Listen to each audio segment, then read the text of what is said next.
Hola muchachos, buenos días. Vamos a hablar ahora de lo que es el muestreo y cómo funciona el muestreo en la investigación y cuáles son las características que tiene el muestreo. Entonces comencemos. Vamos a compartir la pantalla en primer lugar y ya estamos aquí, ¿no? Entonces vamos a ver, primero vamos a definir qué es el muestreo. Cuando nosotros hacemos un muestreo, no estamos hablando de otra cosa, sino del proceso que se sigue para seleccionar a un conjunto de personas que se consideran representativas, bien sea estadísticamente o bien sea por su valor como individuo tipo, del grupo al que pertenece la población que estoy estudiando, con la finalidad de estudiar o determinar cuáles son las características del grupo. Entonces, de nuevo, el muestreo básicamente es un proceso. Es el proceso a través del cual yo selecciono a las personas a las cuales voy a investigar. Eso es el muestreo. Luego está la población. La población es un conjunto de todos los casos que concuerden con una serie de especificaciones. Bueno, cuando hablamos de personas, y en el caso de comportamiento del consumidor hablamos de personas, podríamos hablar también de familias, ¿no? Entonces, todas aquellas personas en el Distrito Capital en edad de usar toallas sanitarias. Esa es una definición de población. Luego, el muestreo es el proceso a través del cual yo llego al grupo al que le voy a preguntar la encuesta para el lanzamiento de una nueva toalla sanitaria o de la copa de protección muestral, que es una menstrual, que es una nueva forma de protección alternativa. Entonces, la población son todas las personas que son objeto de la investigación. El muestreo es el proceso a través del cual yo llego a seleccionar las personas a las que les voy a preguntar, porque muchas veces la población es muy grande. Si yo digo todas las mujeres en edad muestral del distrito capital, menstrual, perdón, del distrito capital, o que menstruen en el distrito capital en edad reproductiva, quizás son muchas, son millones de mujeres y yo no puedo preguntarle a todas ellas. Como no puedo llegar a todas ellas, porque quizás sean varios millones, entonces yo tengo que hacer algún proceso a partir del cual yo seleccione un grupo al que le voy a preguntar. ¿Qué es la muestra? La muestra es ese grupo al que le voy a preguntar. De nuevo, la muestra está definida como el subgrupo de la población que puede ser estadísticamente representativa. Es decir, los resultados de la investigación son exportables al total de la investigación o no representativas estadísticamente cuando su valor está dado en tanto y cuando la unidad muestral se puede considerar un elemento tipo de la muestra. Entonces, de nuevo, ahora voy a pasar a explicar con mucho cuidado lo que es la representatividad que tiene cada tipo de muestreo. Pero vamos a empezar por volver a definir estos tres elementos que son fundamentales. El primero, población. El conjunto total de los casos que estoy estudiando. En el ejemplo que les estoy poniendo en este momento, mujeres en edad reproductiva, es decir, que menstruen, que tengan la menstruación en el Distrito Capital en Venezuela. Esa es mi población. El muestreo es el proceso a partir del cual yo selecciono a aquellas a las cuales les voy a aplicar una investigación que voy a hacer. Y la muestra es el conjunto de la población al que le voy a preguntar. El muestreo es el proceso a través del cual yo llego a la muestra, que es ese conjunto o ese grupito, que no son los 2 millones de mujeres, por ejemplo, que hay en edad menstrual en el Distrito Capital, sino que son las 500 a las que yo voy a encuestar. Entonces, esas 500 son la muestra. Y el muestreo es el proceso a partir del cual yo llego a esas 500. Y luego viene el siguiente concepto, que es la unidad de análisis. Y la unidad de análisis es cada una de los miembros de la unidad muestral. Como en este caso son mujeres, es cada mujer a la que yo le pregunto. Cada mujer a la que yo encuentro es una unidad de análisis.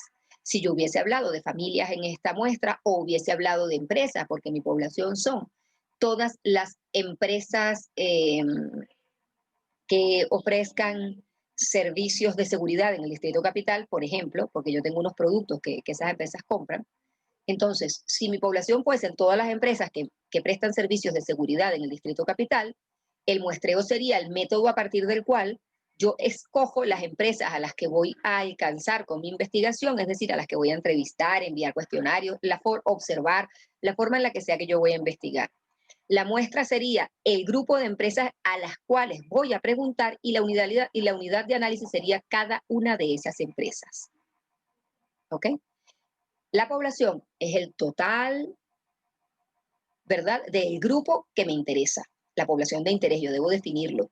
Lo defino en función de características demográficas, sociográficas, conductuales, etc. El muestreo es el proceso a partir del cual yo de esa población selecciono a una parte más pequeña. La muestra es esa parte más pequeña que seleccioné y la unidad de análisis es cada uno de los elementos que conforman la muestra. Entonces pasemos al siguiente punto. El siguiente punto es este punto que hablamos de la representatividad. Y la representatividad o la forma de representatividad que tenemos depende del tipo de muestreo con el que trabajemos. Si trabajamos con un muestreo no probabilístico, nuestro individuo típico no va a ser representativo en el sentido estadístico del término.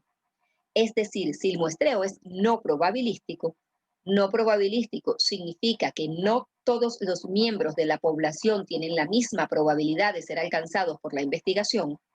Repito, cuando un muestreo es no probabilístico, significa que no todos los miembros de la población tienen la misma probabilidad de ser alcanzados por ella. En ese caso, ese muestreo no es estadísticamente representativo, porque es posible que algunos elementos de la población queden fuera, ya que hay algunos que no tienen la misma probabilidad que otros, unos tienen más probabilidad que otros de ser alcanzados, pues habrá algunos que queden fuera. Y entonces esos que queden fuera podrán determinar o tener conductas tan distintas que me cambien los resultados. Entonces no tengo representatividad estadística. No puedo decir que mi investigación es una fotografía que se puede extrapolar, cuyos resultados son extrapolables, es decir, se pueden endilgar, llevar al total de la población, sino que, por el contrario, tienen valor en la medida en la que cada uno de las unidades muestrales tiene un valor como individuo tipo.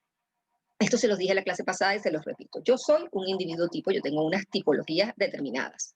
Mujer de mediana alta edad, 50 años, con hijos ya crecidos y en edad universitaria, con un nivel profesional alto y luego con unas características psicográficas, con tendencia al consumo de una vida saludable, un poco rígida en sus pensamientos, con tendencias hacia la valoración del cuidado del planeta y de las ideas de sustentabilidad, y con la idea de que la riqueza debe distribuirse y de que la sociedad debe dar igualdad de oportunidades a todos sus miembros. Entonces, esa soy yo, ese es mi individuo tipo. Lo que yo diga en una investigación no probabilística tiene valor para otros individuos que formen el mismo tipo que yo, que se parezcan a mí. Entonces tiene valor en tanto y cuanto yo soy representante de una tipología. No se puede decir que yo represento al total de la población, pero sí represento a mi tipología. Mis resultados no son exactamente trasladables porque es probable que yo represente la tipología, pero que otra persona dentro de la misma tipología crea con mayor fuerza algunas cosas de las que yo las creo, ¿verdad? Pero en general yo diré cosas que se parecen a las que otros individuos tipo como yo, que pertenecen al mismo tipo, piensan. Entonces, mi valor a la hora de ser encuestado es como individuo tipo, ¿ok? No son extrapolables al total de la población, pero sí se puede decir que representan el pensamiento de otros individuos que pertenecen a la misma tipología. El muestreo no probabilístico no está estipulado en función del azar, sino que depende de las características de la propia investigación. Y hay algunos métodos que ya existen de muestreo probabilístico que son los más comunes. Primero, el muestreo por conveniencia, simplemente lo que me queda más cerca. Por limitaciones de presupuesto, dificultad de acceso a la población, yo puedo decidir simplemente que yo me voy a acercar a aquellos que me quedan más cerca. Aquí tenemos un ejemplo. Para hacer una investigación de Mystery Shopper es una técnica de observación en la cual hay un comprador misterioso o oculto que visita establecimientos y los evalúa. Y esos compradores que los que reciben no saben que se están haciendo una investigación, evalúan el proceso de atención que reciben. Los lugares de comida rápida suelen utilizar esto, los bancos también suelen utilizarlo, las tiendas por departamento suelen utilizar Mystery Shoppers para ver el nivel de servicio que están dando a su clientela, para evaluarlo. Entonces, por ejemplo, yo voy a realizar un estudio de Mystery Shopper de McDonald's y determino que voy a acudir a todos los McDonald's que están a lo largo de la avenida Francisco de Miranda, es decir, a 3 manzanas al norte o al sur de la misma, porque son más accesibles y cercanos para trasladar a los observadores. Yo tengo que trasladar a los observadores, me demoro y gasto más gasolina si voy lejísimos y me voy a McDonald's como el que queda en Vizcaya o como el que queda. Entonces decido que la avenida Francisco de Miranda es un sitio céntrico, toda la gente puede llegar en metro y me reúno con ellos, mis observadores que entrené, y luego ellos van caminando 3 cuadras hacia arriba, 3 cuadras hacia abajo de la Francisco de Miranda. Esos son los McDonald's en los cuales yo voy a hacer mi evaluación. Conveniencia, lo que me es más fácil, más cercano. Por juicio, Yo puedo establecer algún criterio o juicio previo, el que me dé la gana, o el que se desprenda de mi teoría, sería mejor que se desprendiera de mi teoría y yo lo pueda de alguna manera justificar. Pero al final es un criterio del investigador, ¿no? Es un criterio subjetivo del investigador que el investigador impone, en función del conocimiento que él tiene como investigador. Entonces, por ejemplo, yo puedo decir que yo quiero ir a todos los McDonald's que estén en un rango de ventas promedio. Es decir, yo busco el rango de ventas, están entre tanto y tanto, el promedio sería en esta cifra, y yo voy a ir a todos los que están en esa cifra promedio que venden el medio a lo largo del distrito capital. Listo. También podría decir que por cuotas. Entonces, como la población yo la puedo dividir o ya está dividida de alguna manera, ¿verdad? Yo establezco una cuota para cada grupo. Entonces, yo puedo decir que los McDonald's se dividen en 3 grupos según su facturación. Los promedios, que están entre tanto y tanto, que es donde están la mayoría. Los muy exitosos, que facturan una cantidad mayor de la que yo establecí como promedio, y a los que les va muy mal, que facturan una cantidad menor. Entonces, como yo quiero hacer un muestreo por cuota, yo voy a agarrar 5 restaurantes de cada una de estas 3 categorías que yo establecí. 5 restaurantes, McDonald's, quiero decir, cuando digo McDonald's, son 5 McDonald's, que facturan menos del promedio, 5 que facturan el promedio y 5 que facturan por encima del promedio. Y estoy yendo a unas cuotas que yo utilicé. La bola de nieve es el último de los criterios de muestreo no probabilísticos, que son los que se suelen utilizar en investigación cualitativa y que están muy ligados a la investigación cualitativa de los que vamos a hablar. En el caso del método de bola de nieve, el muestreo se suele utilizar cuando es muy difícil alcanzar a la población, cuando no la reconoces. Por ejemplo, aquí tengo un ejemplo que dice, ingenieros expertos en el desarrollo de moldes para el vaciado de productos plásticos. Oye, es bastante difícil, es algo muy específico, entonces consigo el primero y le digo que me contacte con 2 o 3 colegas que hagan lo mismo que él. Él me envía esos 2 o 3 y esos 2 o 3 me envían a otros 2 o 3 y así yo voy construyendo el total de mi población, ¿no? Y eso también funciona muy bien, ¿ok? Entonces, hablamos ahora de los métodos de muestreo no probabilísticos. Ahora vamos a hablar de los métodos de muestreo probabilístico. Lo que caracteriza el muestreo probabilístico es que cada unidad muestral o miembro de la población tiene exactamente no la misma, porque esto también depende de cómo yo lo haga. Tiene una probabilidad conocida de ser seleccionado dentro de la población. Repito, lo que determina que un muestreo sea probabilístico es que yo sé cuál es la probabilidad que tiene cada miembro de la población de ser seleccionado. ¿Ok? De esta manera yo puedo reducir el error muestral y lograr una mayor representatividad, porque si todos los miembros de la población tienen una probabilidad conocida de ser seleccionados, yo sé entonces qué probabilidad tiene cada uno de ellos y cuán representativa es mi muestra. En el primer tipo de muestreo, que es el aleatorio simple, todos los individuos de la población tienen exactamente la misma posibilidad de ser alcanzados. Hay varias formas que tomamos aquí como ejemplos, el método de la ruleta, que son para muestras pequeñas, entre 50 y 75 individuos. Yo lanzo el numerito del 50, el número 25, ya va. Un elemento clave que no estoy mencionando aquí o que no está escrito para hablar de un muestreo probabilístico es que exista un marco muestral. Si yo no tengo un marco muestral, yo no puedo hacer un muestreo probabilístico. Ahora bien, ¿qué es un marco muestral? Un marco muestral es una lista completa con todos los miembros de la población. Ustedes me dirán, bueno, profe, pero en el ejemplo que usted puso antes, si la población son todas las mujeres en edad muestral que vivan en el distrito capital, ¿cómo yo tengo una lista de todas esas señoras con sus teléfonos, sus direcciones, quiénes son ellas para poder hacer la encuesta, ¿verdad? Es imposible hacer un muestreo probabilístico. No, no es imposible, porque eso se hace de esta forma. Esas señoras viven en casas y esas casas están aquí. Y existe una cosa que se llama el catastro municipal, que es la lista completa de todas las casas que hay en la ciudad de Caracas, de todos los edificios, incluso lamentablemente ahí en Venezuela, por nuestras características de país subdesarrollado, pues hay que dejar de lado a los ranchos porque los levantamientos topográficos de los barrios no son precisos, suelen cambiar su forma. Pero dejando fuera todo lo que es urbanizado, se sabe, aquí hay un edificio, en este edificio hay tantos apartamentos, y eso ya se sabe previamente. Entonces, las empresas de encuesta tienen como unos grandes planos de la ciudad, en donde aparecen manzanas, apartamentos, cuántos pisos tiene cada edificio y cuántos apartamentos hay por piso. Tienen todo esto y entonces ellos, ese dibujo de la ciudad es su marco muestral. Es la lista completa. Entonces, cuando yo voy a hacer, escojo al azar de cada manzana, a qué manzana voy a ir y dentro de esa manzana a qué edificio y dentro de ese edificio a qué apartamento. Y luego, además hay una indicación de reemplazo. Ok, si yo voy a este apartamento y en este apartamento no había nadie, ¿qué hago? Voy al siguiente, al siguiente, al siguiente hasta que alguien me responda. O dejo pasar 2 apartamentos y al siguiente hasta que alguien me conteste. Y de esta manera yo consigo a todos los miembros de la población de una forma en la que todos tengan la misma probabilidad porque todos vivimos en alguna parte y eso está en el catastro, ¿no?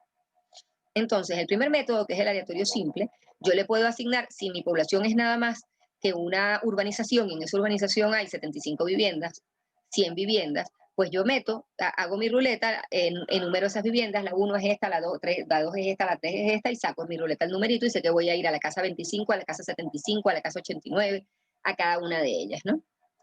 El método de la lotería es igualita que el de la ruleta, pero con números más grandes.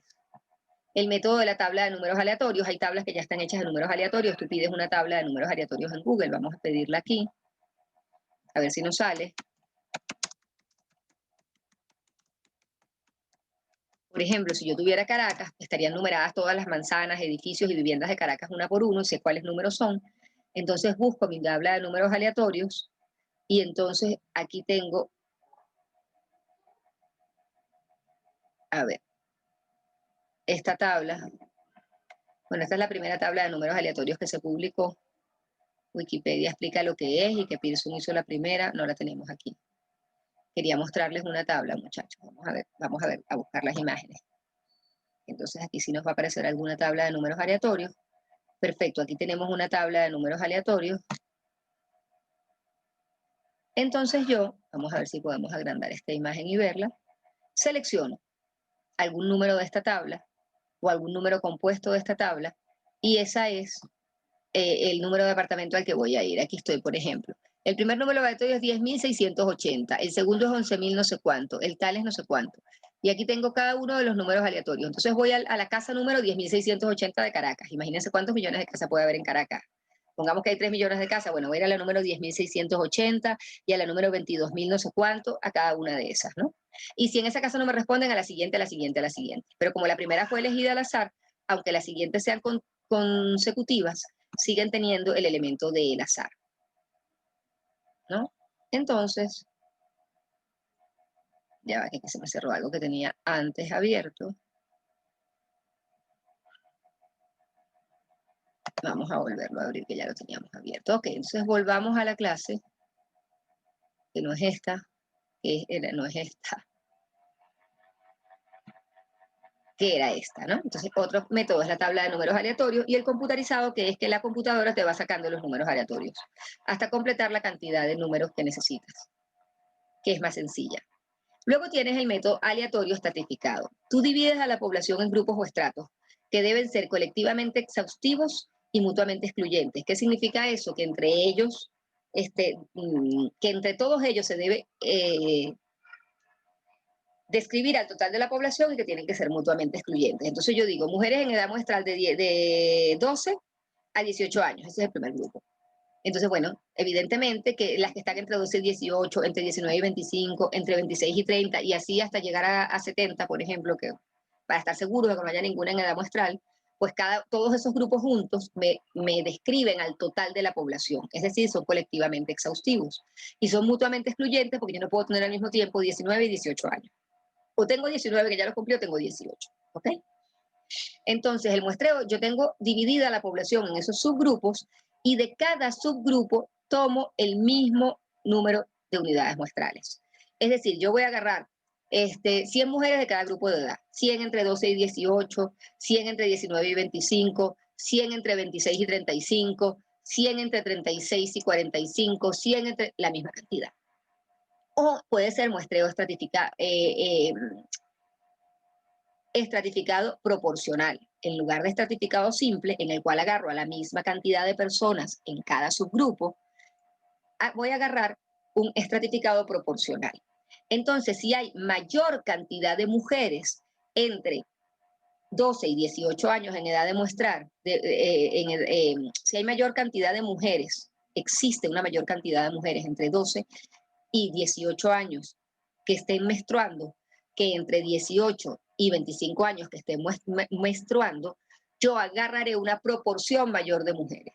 Y las que están entre los 55 y 65 será una proporción menor, porque además de que habrá menos mujeres vivas a esa edad, habrá menos aún que estén menstruando. Entonces, en cada caso, yo tomaré una muestra proporcional a la población, ¿verdad?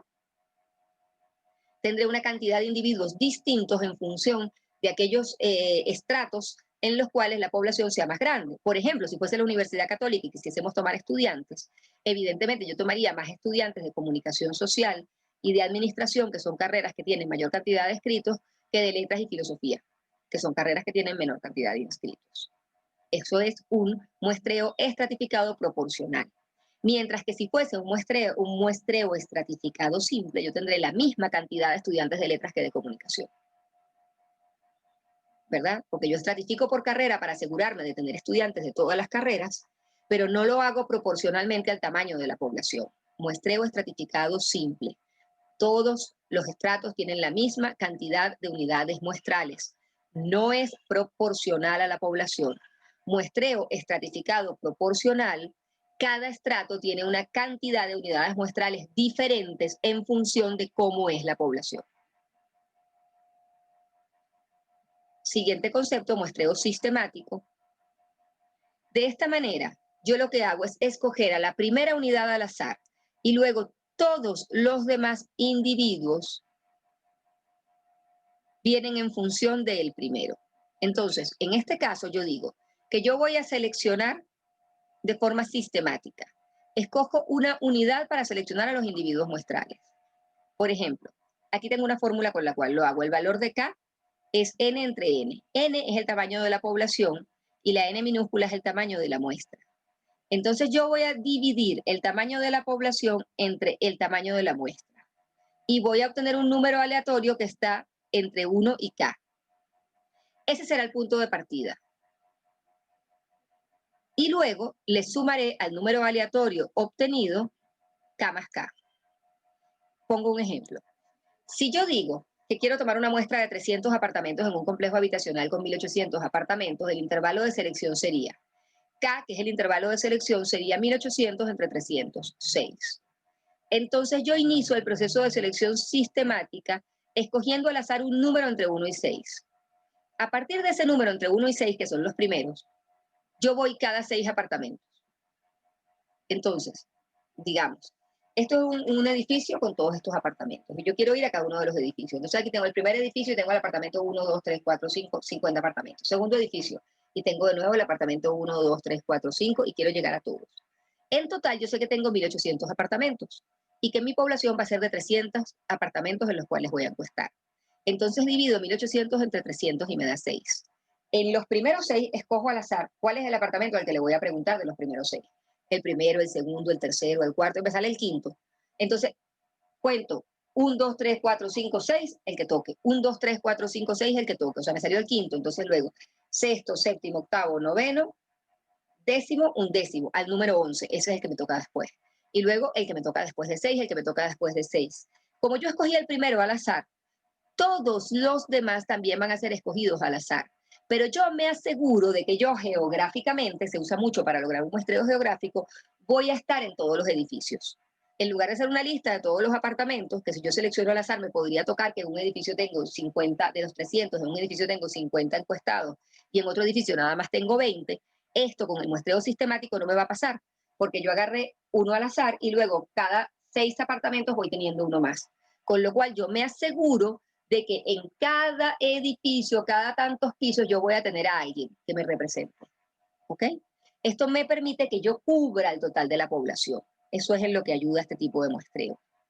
¿Cómo les explico? Sobre todo se utiliza geográficamente. Perdón, se utiliza así geográficamente. Y es el muestreo, como acabo de explicar, que se llama sistemático. Se escoge al azar la primera unidad y luego genera un criterio que se suele dar escogiendo un rango de toda la población que me permita saber cada cuántos apartamentos me toca la siguiente unidad o cada cuántos números, porque acuérdense que siempre tengo un marco muestral, que el marco muestral puede ser físico y por eso pongo el ejemplo de los apartamentos, pero si yo tuviera, por ejemplo, una lista completa de todos los estudiantes de la universidad con sus nombres desde el número 1 hasta el número 5.000, los 5.000 estudiantes que hay en UCAP Caracas, pues es lo mismo. Si yo sé que yo voy a entrevistar a 300, yo divido 5.000 ¿verdad? Entre 300. El número que me dé, vamos a sacar el número que me da. Yo agarro a los 5.000 estudiantes de la universidad, por ejemplo, y los divido entre 300, ¿no? Entonces digamos que la universidad tiene 5.000 estudiantes, lo divido entre 300 y el número que me da es 16,6. No me valen los decimales, así que aproximo a 17. Entonces agarro, dentro de los primeros 17 estudiantes que yo tengo en la lista completa de los 5.000 estudiantes de la universidad, selecciono del 1 al 17 al azar. Me salió el número 14. El número 14. Cuento 17 más y el que toque, que sería el número 31. Cuento 17 más y el que toque, que sería el número 48. 17 más y el que toque, que sería el número 65. Y entonces me aseguro así de que de los 5.000 estudiantes de la universidad, en el orden que sea que ellos se hayan numerado, yo voy a tener a todos. De todos los números voy a tener sistemáticamente unos y otros representados. ¿Okay? Por último está el muestreo por conglomerados y clúster. Esa se da, por ejemplo, cuando yo tengo un área geográfica determinada. Digamos que yo agarro el municipio Libertador y agarro sus parroquias. Entonces, cada una de esas parroquias, ¿verdad? Es un grupo. Y de cada una de esas parroquias yo saco, en cada uno de ellos hago un muestreo probabilístico. ¿Ok? Y así funciona el muestreo por conglomerado o por clúster. Y sé la probabilidad que tengo de seleccionar a cada uno de ellos. Aquí me lo están diciendo. Si yo tengo, por ejemplo, 3.000 elementos divididos en 30 conglomerados, es decir, tengo 3.000 personas, vamos a poner que hay 3.000 personas que viven en la parroquia de Montalbán, 3.000 familias, y que la parroquia de Montalbán tiene 30 urbanizaciones, Montalbán 1, Montalbán 2, el barrio de no sé qué, el no sé qué cuánto, entonces yo divido, ¿no? 3.000 entre 30. Entonces, si yo voy a tomar una muestra de 20 conglomerados, cada conglomerado tiene 20 entre 30 probabilidades de ser seleccionado, es decir, 0,22. Cada persona tiene esa probabilidad de ser seleccionada. Es una probabilidad conocida y al final todos tienen la misma probabilidad de ser seleccionadas dentro de su conglomerado o dentro de su grupo de población, aunque unas poblaciones sean más grandes y otras sean más pequeñas. Es decir, aunque viva más gente en Montalbán 3 que en Montalbán 1. Y eso se hace para igualar también las proporciones. ¿Cuál es la diferencia entre el sistemático? Yo en el sistemático tendría que tener una lista completa de todos los apartamentos de Montalbán. Voy al primero y luego pregunto cada 5 apartamentos. Pero como ellas están divididas en conglomerados, no todos los grupos de los conglomerados tendrían la misma probabilidad, sino que, por ejemplo, los que viven en Juan Pablo II, que hay más cantidad de apartamentos porque los edificios son más altos, tendrían menor probabilidad de ser encuestados que los que viven en un edificio bajito de 4 apartamentos. Porque yo cada 6 voy a caer aquí, voy a caer aquí, voy a caer allá. Cambia la probabilidad. Y aquí lo que voy a hacer es igualar las probabilidades entre distintos grupos geográficos. Para eso lo utilizo. Bueno, espero que en medio de todo hayan comprendido más o menos bien cómo funciona el muestreo. Ahora vamos a hablar de cuáles son las unidades para calcular el tamaño de la muestra.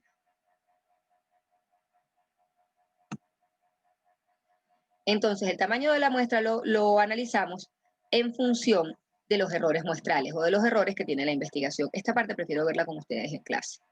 El tamaño de la muestra no depende del tamaño de la población. El tamaño de la muestra depende de cuán homogénea o parecida sea la población entre ella. Cuanto más homogénea es la población, es posible tener un tamaño muestral más pequeño. Entonces, el elemento más relevante para saber el tamaño de la muestra no es el tamaño de la población, no. Porque en la medida en la que las poblaciones tienden a infinitos, los tamaños muestrales cambian muy poco. El elemento más relevante es la homogeneidad de la población. Si una población es muy homogénea, se parecen mucho entre ellas, yo necesitaré una muestra más pequeña. Y si la población es muy heterogénea, hay muchas, es muy diferente unos grupos de otros de la población, son muy distintos, necesitaré una muestra más grande para no tener errores. Entonces, los factores básicos que me determinan o que me hablan de la homogeneidad de la población son, en primer lugar, el nivel de confianza. El nivel de confianza es el grado, certeza o probabilidad, expresado en porcentaje, con el que queremos realizar la estimación de un parámetro estadístico muestral. A ver, el nivel de confianza lo que me dice a mí es que yo quiero que esta población, digamos, de alguna manera me representa al 99% de la población. O me representa al 98% de la población. O me representa al 90% de la población. O me representa al 85%. Miren, vamos, voy a agrandar aquí para que veamos mejor. Listo. De hecho, el nivel de confianza es una tabla, es un valor que se llama Z y que yo utilizo luego en todas las fórmulas para calcular el tamaño de la muestra. Y entonces, el valor de Z aumenta en la medida en la que el nivel de confianza es mayor. Lo menos con lo que se trabaja es con el 90%. Yo les doy aquí el 80%, pero lo menos que se trabaja como nivel de confianza para calcular un tamaño muestral es el 90%. ¿Qué significa el 90%? Que el 90% de la población estará, que mi muestra estará seleccionada entre el 90% de la población. ¿Ok? No, porque, ¿por qué se habla de esto? Porque casi todos los marcos muestrales tienen errores.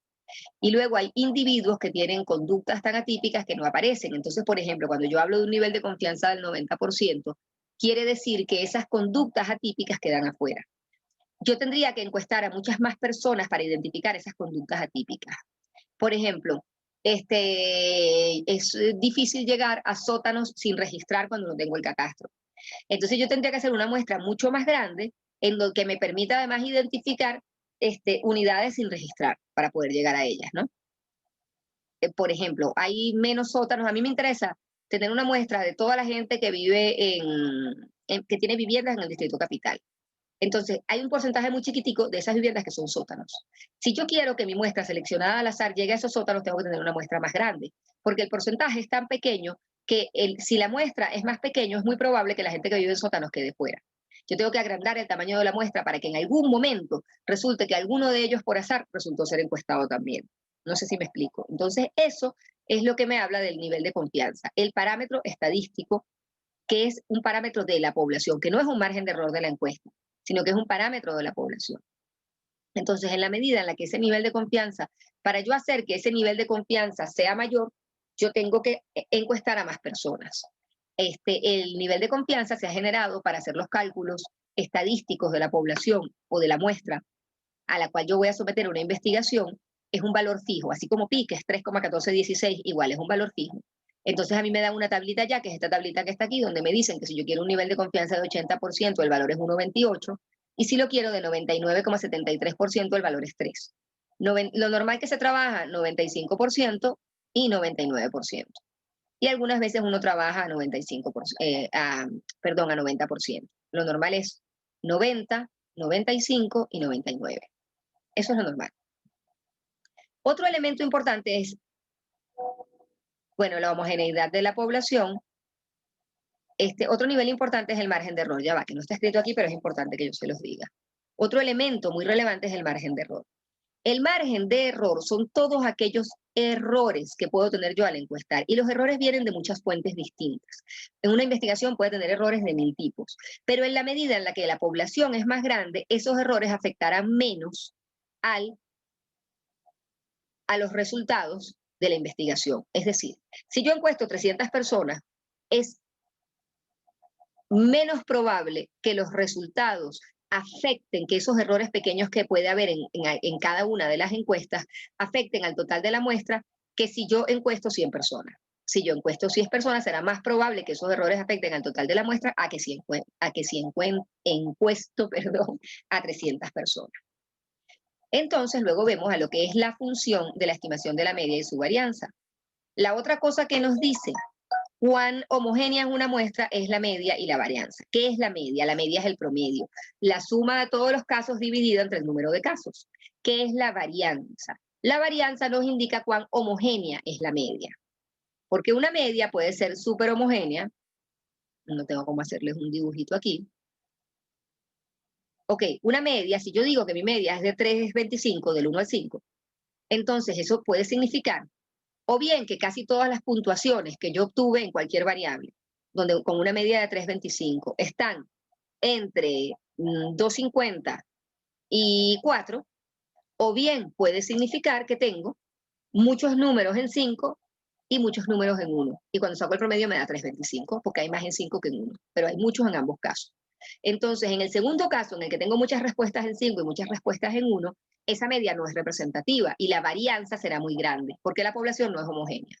Pero en los casos en los que la media es 3,25 y casi todas las puntuaciones están entre 2 y 4, entonces la población será mucho más homogénea porque su respuesta se parece mucho, porque 2 se parece más a 3,25 y 4 se parece más a 3,25 que 1 o que 5, y entonces esa media será más representativa y yo necesitaré encuestar o alcanzar a menos cantidad de personas a la hora de hacer una investigación. Podré tener una muestra más pequeña porque la población es más homogénea. Bueno, aquí lo que hay es el cálculo de, esta es la fórmula del tamaño muestral en función de la media y su varianza. Entonces, el primero es cuando tengo una población infinita y el segundo es cuando tengo una población finita, es decir, cuánta gente es. En el primer caso, para yo calcular el tamaño de muestra, yo tengo n, que es el tamaño de la muestra, que es una simple fórmula en donde n es igual a z, que es el nivel de confianza, que ya lo vimos allá arriba, a la varianza, ¿ok? Que es este numerito, a z, que es el nivel de confianza multiplicado por la varianza entre el error al cuadrado, el margen de error que yo quiero tener al cuadrado, en donde z lo decido yo, el margen de error lo decido yo, y lo único que yo no sé es cuál es la varianza. ¿Ok? Lo único que yo no sé es cuál es la varianza. Que la varianza es la desviación estándar al cuadrado. Este símbolo que está aquí me simboliza desviación estándar al cuadrado igual a varianza. ¿Ok? Aquí tengo igualmente lo mismo, pero cuando es una población finita, yo tengo que n es igual a z al cuadrado, de nuevo el nivel de confianza al cuadrado, por la varianza al cuadrado, por n, que es el total de la población, que sé cuántos son porque son finitos, 10.000, 5.000, 27.535, los que sean, dividido entre el margen de error por n menos 1, 25.535 menos 1, más z al cuadrado por la varianza al cuadrado. Y simplemente yo aplico la fórmula. Aquí tengo un ejemplo. Queremos encuestar a los compradores del tensiómetro Omron-Tal en Amazon para evaluar el desempeño del producto. Tenemos una muestra de la población de compradores entre las personas que ya evaluaron el producto en Amazon. En total hay 2.574 evaluaciones del 1 al 5, de 1 a 5 estrellas, con una media de 4,09 y una varianza del 2,06%. ¿Por qué yo sé estos elementos? Porque saqué el promedio y saqué la varianza de cada una de las puntuaciones que ya las tengo. Si establecemos un margen de error del 5% y un intervalo de confianza de 99%, y no sabemos el tamaño de la población, ¿cómo calculamos la media? Como no sé el tamaño de la población, utilizo la primera fórmula. N es igual a el nivel de confianza al cuadrado por la varianza, que es igual a la desviación estándar al cuadrado entre el error muestral al cuadrado. Entonces hago aquí la cuenta, n es igual a 2,58, que es el nivel de confianza que estaba en esta tabla, 99% de nivel de confianza es igual a 2,58,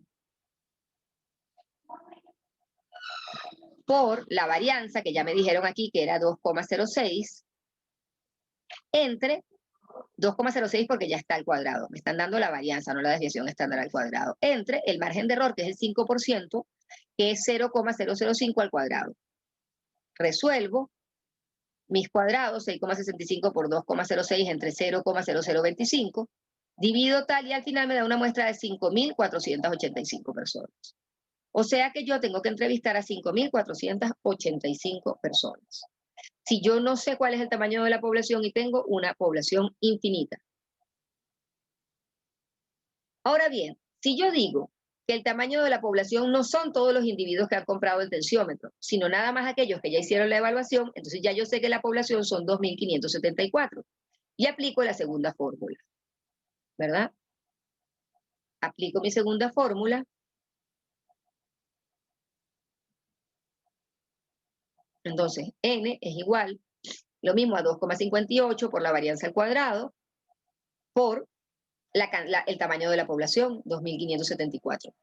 Dividido entre el margen de error al cuadrado por n menos 1, 2.574 menos 1, la población al cuadrado, más 2,58, que es el nivel de confianza, al cuadrado de nuevo, por la varianza o la desviación estándar al cuadrado, que es lo mismo, que es 2,06.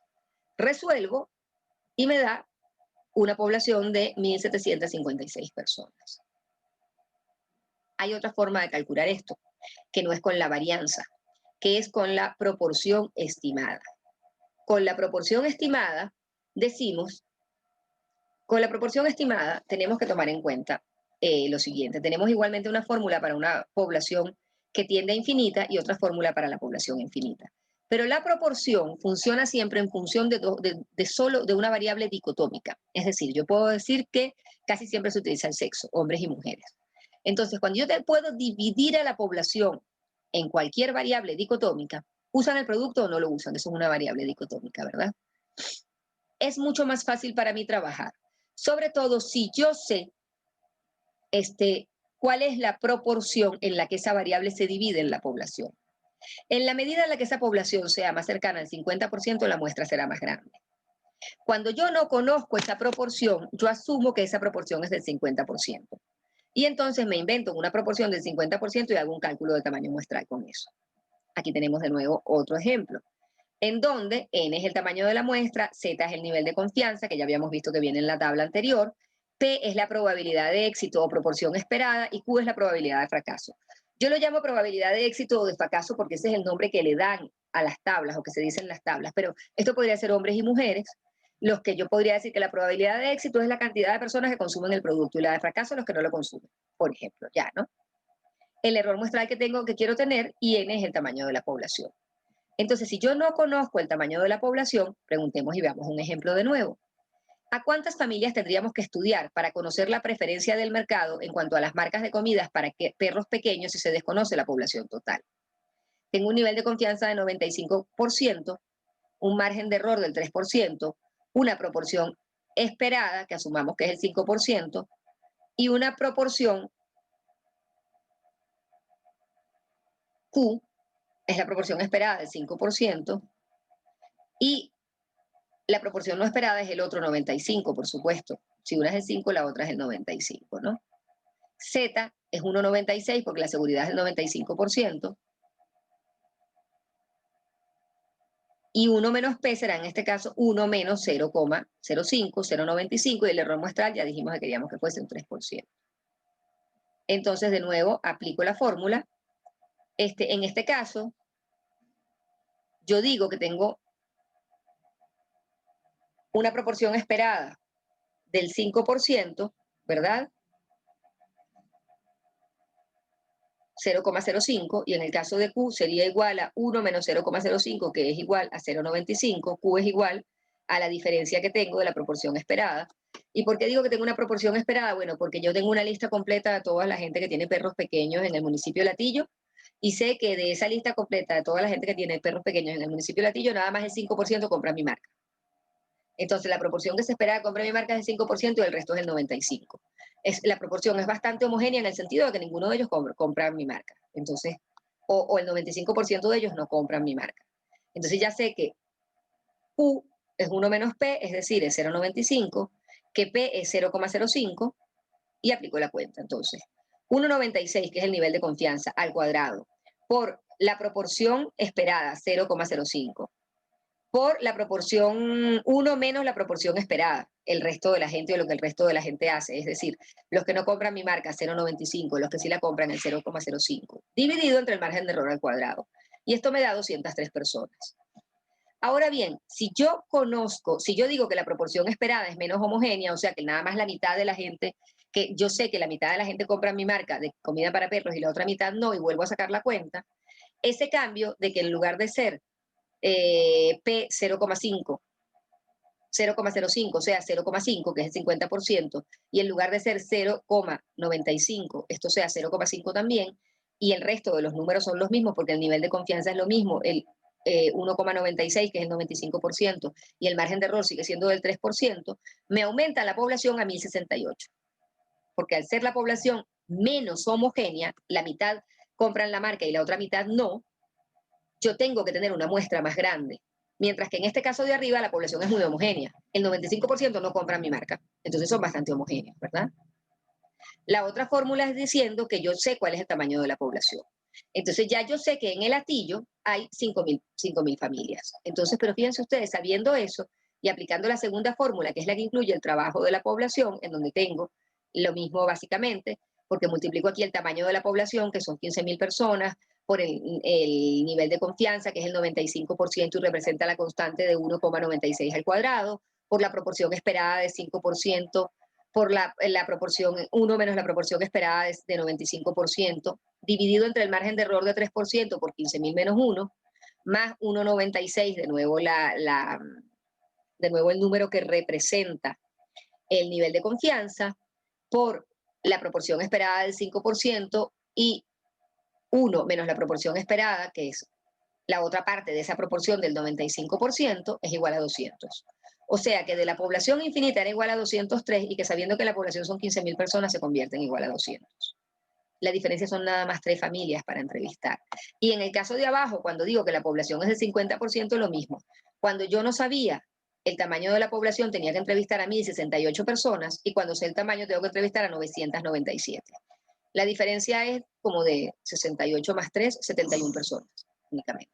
¿Ven?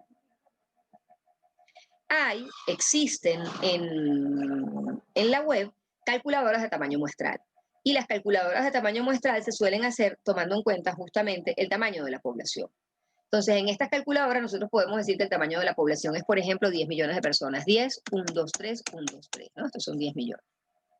Entonces, el nivel de confianza es del 95%, el margen de error de 5.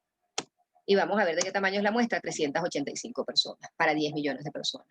Si en lugar de 10 millones de personas yo le quito 2 ceros y lo convierto en 100.000 personas y dejo los mismos datos, ¿en cuánto me cambia la muestra? Ya va, déjenme escribir de nuevo el 5%. Bueno, para 10.000 personas, para 100.000 personas tengo que entrevistar a las mismas 383 que para 10 millones. Pero vamos a pensar que fueran 1.000 personas nada más, y bajan la cantidad de personas a las que tengo que encuestar. Bajan a 278. Ya bastante yo estoy asumiendo aquí, o todas estas calculadoras asumen, lo hacen con el método de la proporción y asumen siempre la menor homogeneidad posible, que es el 50%.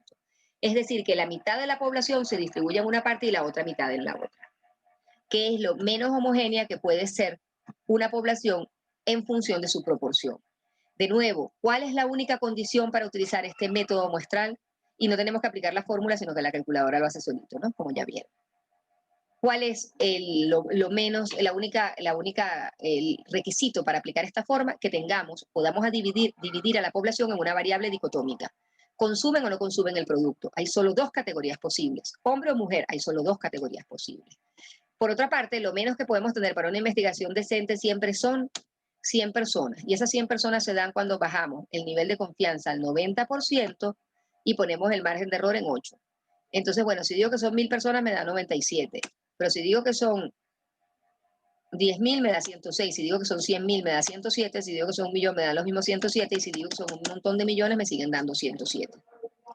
Las mismas 107 personas todo el tiempo, a partir de ahí hacia poblaciones infinitas. Entonces eso es lo menos que yo puedo encuestar con un nivel de confianza de 90% y un margen de error de 8.